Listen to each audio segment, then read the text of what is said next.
நீண்ட கால இடைவெளிக்கு பின் மீண்டும் தொடர்கிறேன். நான் உங்கள் ஓம் சாய் அஸ்ட்ரோ கீதா. லக்னத்திற்கு 9இல் செவ்வாய் இருந்தால் என்ன மாதிரியான பலன்களை தருவார் என்பதை இங்கு நாம் பார்க்கலாம். லக்னத்திற்கு 9ஆம் பாவகம் பாக்கியஸ்தானம். பாக்கியஸ்தானம் பலமாக இருந்தால் பலன்கள் நன்மையாகவே நடைபெறும்.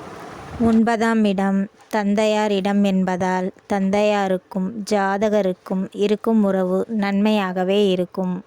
ஜாதகருக்கு தந்தையார் பக்கபலமாகவே இருப்பார்.